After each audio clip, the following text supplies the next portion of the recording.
कुमारी मैथिली वहां से भागकर अपने कक्ष में चली गई। तभी कुछ देर में वहां कुमार वीरेन आते हैं। मैथिली ने पूछा कि आपने अपने पिताजी से झूठ क्यों कहा। वीरेन ने बताया कि हम दोनों एक दूसरे के सखा हैं न।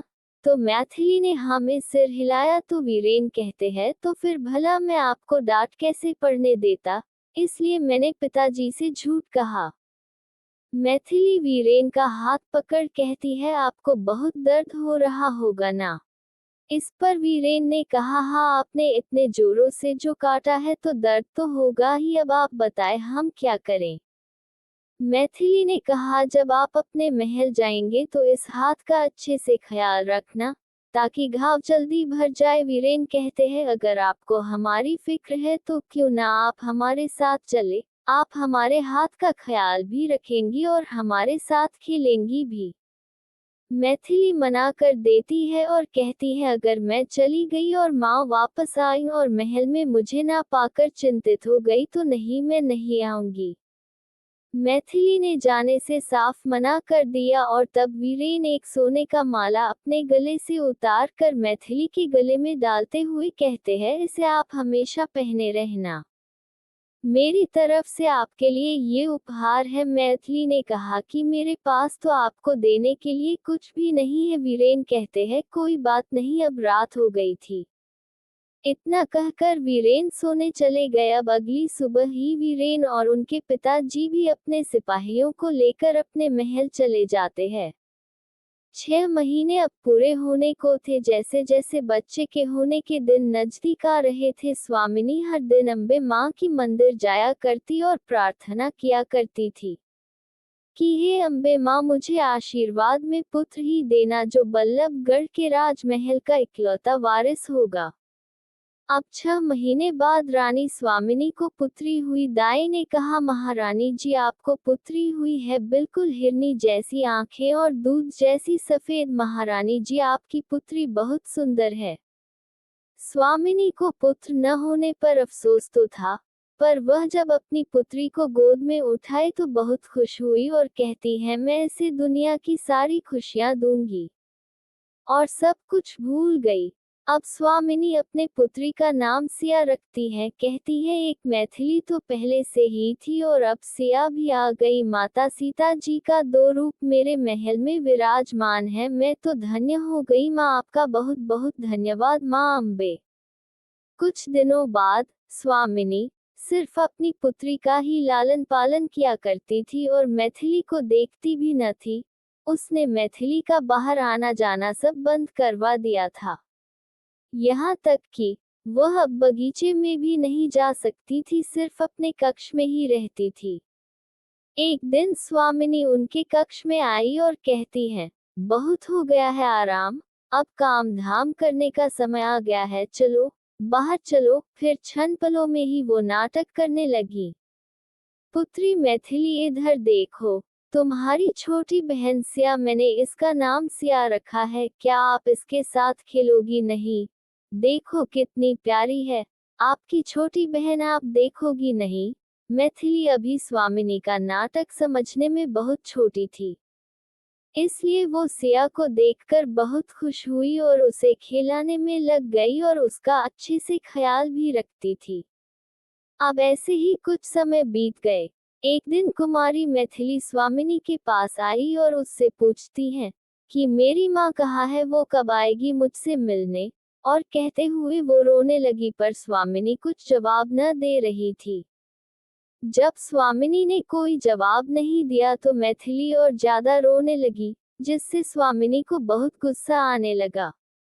वह घूर कर मैथिली की तरफ देखती हैं, और मैथिली डर रही थी। फिर स्वामिनी ने कहा पुत्री मैथिली तुम रो मत, तुम्हारी माँ जल्द ही वापस आ जाएगी। उन्होंने मुझसे कहा था मैथिली अगर ज्यादा रोएगी तो मैं वापस नहीं आऊंगी। इस पर मैथिली कहती है क्या माँ ने ऐसा कहा था? स्वामिनी ने कहा हाँ, आपकी माँ ने ऐसा ही कहा था। देखो तुम परेशान मत हो और सिया के साथ खेलो। मैथिली ने पूछा कि क्या मैं अपने राज बगीचे में खेलने जाऊं? तो स्वामिनी ने साफ मना कर दिया कि अगर तुम वहां गई तो राज्य के दुश्मन तुम्हें मार देंगे, इसलिए तुम बाहर नहीं जाओगी। असल में ये सब स्वामिनी का चाल था कि वो राजकुमारी मैथिली को बाहर नहीं जाने देती थी। जब लोग उनके बारे में पूछा करते तो वो उन्हें यही जवाब दिया करती थी कि राजकुमारी मैथिली अपने पिता के गुजर जाने से और माता के लापता हो जाने से बहुत ज्यादा बीमार हो गई है, इसलिए उनका इलाज चल रहा है और वह राज्यसभा में उपस्थित नहीं होती है। जब वह स्वस्थ हो जाएंगी तो उन्हें राज्यसभा में उपस्थित किया जाएगा। आखिरकार वो अपने माता पिता की इकलौती संतान है। इस पर लोग कहते थे कि कितनी नेक विचार की औरत है, अपने चचेरी बहन की पुत्री को पाल रही है। अगर कोई दूसरा होता तो सिर्फ अपने बच्चे को ही लाड प्यार करती। लोग स्वामिनी को बहुत ही अच्छा मानते थे, पर असल में तो वही वल्लभगढ़ के राज्य की बर्बादी की कारण थी कि कोई भी उसकी चाल समझ न पाता था। कुछ दिन बीत जाने पर कुमारी मैथिली ने फिर से स्वामिनी से पूछा कि माँ कब आएगी। स्वामिनी ने बताया कि आपकी माँ बहुत बीमार है डॉट डॉट डॉट डॉट और राज्य के बहुत सारे दुश्मन आपकी माँ और आपके पीछे पड़े हुए हैं, इसलिए मैंने उन्हें एक गुप्त स्थान पर रखा है और उनका इलाज चल रहा है। जब वह स्वस्थ हो जाएंगी तो मैं उन्हें वापस महल में ले आऊंगी। राजकुमारी मैथिली कुमारी सिया के साथ खेला करती और उसका ध्यान भी रखती थी डॉट अब जैसे जैसे समय गुजर रहा था स्वामिनी अपना रंग दिखाना शुरू कर रही थी। कुमारी मैथिली से अब वह राज्य के काम काज भी करवाने लगी थी और मैथिली तो अभी नादान बच्ची थी, उन्हें कहाँ समझ है कि आखिर स्वामिनी उनसे क्या चाहती है। कुमारी मैथिली भी सारा काम किया करती थी और सिया को अपनी छोटी बहन मान बहुत लाड प्यार किया करती थी। एक दिन कुमारी मैथिली अपने कक्ष में सिया के संग खेल रही थी कि तभी सिया ने खिलखिलाकर हंसते हुए अपने हाथों से मैथिली के गले का हार खींच लेती है, जिससे वह हार दो टुकड़ों में टूटकर गिर गया और कुमारी मैथिली उस हार को देखते हुए रोने लगी।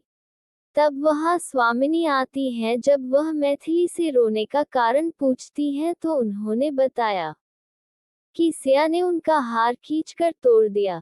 तो स्वामिनी कहती है तो क्या हुआ, मेरी सिया अभी बच्ची है, उसे कहाँ पता कि उसने क्या किया है, और वैसे भी इसमें इतना रोने की क्या जरूरत है, ये सिर्फ एक हार ही तो है, ऐसे तो आपके पास कई हार होंगे। तभी उसके दिमाग में ख्याल आया कि ये तो सही है कि ऐसे कई कीमती जेवर होंगे इसके पास। वो झट से कुमारी मैथिली के कक्ष में रखे संदूकों को खोलकर देखने लगी। कुमारी मैथिली उसे कहती है कि आप ये क्या कर रही है, ये मेरे माँ पिता ने मेरे लिए रखा है, आप इसे क्यों ले रही है। स्वामिनी कहती है कि कुमारी मैथिली तुम तो मेरी सिया की बड़ी बहन हो ना। तो मैथिली हाँ में सिर हिलाती है। तो स्वामिनी कहती है तो तुम ये गहने अपनी छोटी बहन को दे दो, सिया जब बड़ी होगी तो पहनेगी। और मन में सोचती है कि वैसे भी अब तुम्हें इन कीमती गहनों और वस्त्रों की कोई जरूरत नहीं है, ये सब मेरी सिया के हैं। और जो मैथिली ने पहने थे वह भी उसने उतार लिए और सोचती है अब इन सब पर सिया के अधिकार है। ऐसा सोचते हुए सभी गहने लेकर वह चली गई। कुमारी मैथिली अपने हार के टुकड़ों को लेकर रोए जा रही थी। तभी उनके दिमाग में एक विचार आया और कुमारी मैथिली ने उन टुकड़ों को अपने पैरों में पहन लेती है और जो हिस्सा बढ़ रहा था उसे निकालकर अपने बाएं हाथ में पहनती है। और अब अपनी सादगी में इस हार को पहने हुए वह और सुंदर लग रही थी। अब कुमारी मैथिली खुश हो गई कि कुमार वीरेन का दिया हुआ हार टूटने पर भी उनके साथ है।